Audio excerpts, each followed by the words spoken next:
নমস্কার বন্ধুরা, বার্ধক্য ভাতা, বিধবা ভাতা, প্রতিবন্ধী ভাতা এই ধরনের পেনশন স্কিমগুলোর স্ট্যাটাস দেখার জন্য নতুন ওয়েবসাইট কয়েকদিন আগেই রাজ্য সরকার লঞ্চ করেছে। এই সামর্থ্য পোর্টালের মাধ্যমে এখন থেকে আপনারা এই পেনশন স্কিমগুলোর স্ট্যাটাস দেখতে পারবেন। এবার স্ট্যাটাসগুলোতে পরিবর্তন আসতে শুরু করলো, অর্থাৎ আগে স্ট্যাটাসে আপনারা যে পেমেন্ট ডিটেলস দেখতে পেয়েছিলেন সেই পেমেন্ট ডিটেলস আর দেখা যাচ্ছে না। প্রত্যেক মাসে মাসে আপনাদের পেমেন্ট আন্ডার প্রসেস আসতো, তারপর পেমেন্ট সাকসেস হয়ে গেলে পেমেন্ট সাকসেস আসতো, সেইগুলো কিন্তু আর নেই। এবং বর্তমান আর্থিক বছরে, তাছাড়াও আগের আর্থিক বছরগুলোতে আপনি যদি পেমেন্ট পেয়েও থাকেন, এখন কিন্তু নো ডাটা দেখানো হচ্ছে। কেন এই পরিবর্তন হঠাৎ করে আনা হলো? চলুন তার আগে আমরা দেখব যে স্ট্যাটাসটা কি পরিবর্তন এসেছে, সেটাই প্রথম দেখে নিচ্ছি, তারপর আমরা আলোচনায় ফিরবো। আপনারা জানেন এই সামর্থ্য এই পোর্টালের মাধ্যমেই বর্তমানে পেনশন স্কিমগুলোর স্ট্যাটাস দেখা যায়। তার জন্য samortho.wb.gov.in এই ওয়েবসাইটে আপনাকে চলে আসতে হবে। এই যে আপনি দেখতে পাচ্ছেন উপরে samorth.wb.gov.in, এই ওয়েবসাইটে আসার পরে আপনি এখানে এসে ট্র্যাক অ্যাপ্লিক্যান্ট স্ট্যাটাস এর ওপর ক্লিক করে নেবেন।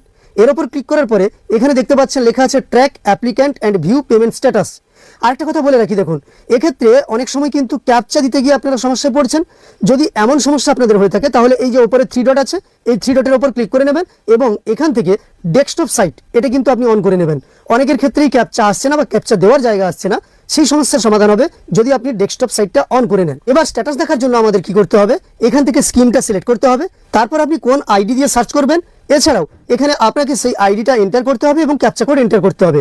তারও আগে বলে রাখি, এই মূল পর্বে যাওয়ার আগে এই চ্যানেলে নতুন এসে থাকলে প্রতিনিয়ত গুরুত্বপূর্ণ ভিডিওর তথ্য পাওয়ার জন্য চ্যানেলটিকে সাবস্ক্রাইব করে পাশে থাকা নোটিফিকেশন বেল আইকনটা অল করে রাখবেন। আর ফেসবুক থেকে দেখে থাকলে অবশ্যই পেজটিকে ফলো করে রাখবেন। আমি একটা স্ট্যাটাস চেক করে আপনাদের দেখাচ্ছি। দেখুন এখানে চলে এলাম, সিলেক্টের উপর ক্লিক করলে স্কিমগুলো এখানে কিন্তু চলে আসবে। এখান থেকে আপনি আপনার স্কিমটাকে নির্বাচন করে নেবেন। নির্বাচন করে নেওয়ার পরে এই যে সার্চ ইউজিং আছে, এর নিচে যে সিলেক্ট আছে এর উপর ক্লিক করুন। এখান থেকে বেনিফিশিয়ারি আইডি কিংবা মোবাইল নম্বর কিংবা আধার নম্বর তিনটে দিয়েই চেক করা যায়। আমি এখান থেকে মোবাইল নম্বর সিলেক্ট করে নিলাম।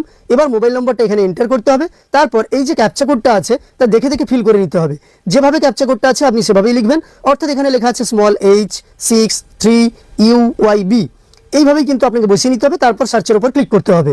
দেখুন এখানে একটা স্ট্যাটাস আমি আপনাদের দেখাচ্ছি। এই স্ট্যাটাসটা সম্পূর্ণ এখানে কিন্তু খুলে গেছে।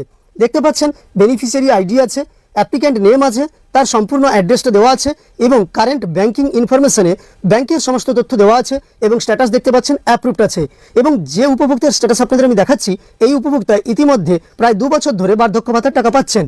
এবার পেমেন্ট স্ট্যাটাসের নিচে যে ভিউ অপশনটা দেখতে পাচ্ছেন, এর ওপর ক্লিক করলেই কিন্তু আমরা পেমেন্ট স্ট্যাটাস দেখতে পারি। এর আগের মাস পর্যন্ত 1000 টাকা দেওয়া হয়েছে, তাই এখানে পেমেন্ট সাকসেস ছিল। আর আজ আপনাদের দেখাচ্ছি, দেখুন এখানে 2026-27 এই ফিনান্সিয়াল ইয়ারে দেখুন no data found in this financial year দেখাচ্ছে। এবং এখান থেকে আপনি যদি নির্বাচন করে নেন এর আগের ফিনান্সিয়াল ইয়ার অর্থাৎ 2025-26 এর উপরও ক্লিক করেন, তাহলেও দেখানো হচ্ছে দেখুন নো ডাটা ফাউন্ড। এবার যারা নতুন আবেদন করেছেন বার্ধক্য ভাতা, বিধবা ভাতা কিংবা মানবিক ভাতা ইত্যাদি স্কিমের জন্য, তারাও কিন্তু এখান থেকে স্ট্যাটাস দেখতে পারবেন। তাদের স্ট্যাটাস অ্যাপ্রুভড হলো না পেন্ডিং আছে এই সমস্ত কিছু দেখতে পারবেন। তাদের ক্ষেত্রে এইখানে নো ডাটা ফাউন্ড দেখানো হবে ঠিকই, কিন্তু যারা পুরনো তাদের তো এখানে পেমেন্ট স্ট্যাটাসটা দেখানোর কথা, কিন্তু বর্তমানে নো ডাটা ফাউন্ড দেখানো হচ্ছে। এর কারণ কি? তাহলে নতুনভাবে যে সমস্ত এই স্কিমগুলোতে অর্থাৎ বার্ধক্য ভাতা, বিধবা ভাতা, প্রতিবন্ধী ভাতা এই সমস্ত স্কিমের আর্থিক সহায়তা দ্বিগুণ করার কথা রাজ্য সরকার ঘোষণা করেছিল এবং নেক্সট মাস থেকে সম্ভবত সেগুলো দ্বিগুণ হতে পারে। এবার 22 তারিখ মানে 22শে জুন আগামীকাল যে বাজেট পেশ আছে রাজ্য বাজেট, সেই রাজ্যের পূর্ণাঙ্গ বাজেটে হয়তো সে ঘোষণাও হতে পারে। তার কারণেই কি পুরনো সমস্ত পেমেন্ট স্ট্যাটাস উঠে গেল? প্রথমে কিন্তু আমরা অন্নপূর্ণা ভান্ডারের ক্ষেত্রে, মানে আগে যেটা লক্ষ্মীর ভান্ডার ছিল, লক্ষ্মীর ভান্ডারেও আমরা দেখেছিলাম এই ধরনের পরিবর্তন এসেছিল।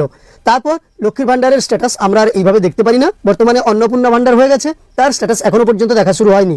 তবে এই সমস্ত পেনশন স্কিমগুলো স্ট্যাটাস দেখার জন্য নতুন পোর্টাল লঞ্চ করা হয়েছে। নতুন পোর্টাল থেকে স্ট্যাটাস দেখা যাচ্ছে, তবে পেমেন্ট স্ট্যাটাস দেখুন এখানে কিন্তু নো ডাটা ফাউন্ড দেখানো হচ্ছে। আপনি চেক করে দেখুন আপনার স্ট্যাটাসটা, যদি এমনটা হয়ে থাকে অবশ্যই কমেন্টে জানাবেন। তবে দেখা যাক, আমরা বাজেটেই জানতে পারবো এই সমস্ত স্কিমের আর্থিক সহায়তা দ্বিগুণ করা হয় কিনা, আর আর্থিক সহায়তা দ্বিগুণ করে রাজ্য সরকার দেওয়ার কারণে এটাকে নো ডাটা ফাউন্ড করেছে কিনা সেটাও আমরা বুঝতে পারবো। মানে নতুনভাবে এই স্কিমের মাধ্যমে বা এই স্কিমগুলোর মাধ্যমে এবার থেকে ডবল অর্থ অর্থাৎ 2000 টাকা করে আর্থিক সহায়তা দেওয়ার কথা রাজ্য সরকার জানিয়েছিল, সেটা চালু হয় কিনা। আপনি কি মনে করছেন কমেন্টে জানাবেন। এই ছোট্ট ভিডিওর মাধ্যমে আপনাদের এই তথ্যটা শেয়ার করলাম। যদি তথ্যটা আপনার উপকার এসে থাকে একটি লাইক করবেন, চ্যানেলটিকে সাবস্ক্রাইব করে পাশে থাকা নোটিফিকেশন বেল আইকনটা অল করে রাখবেন।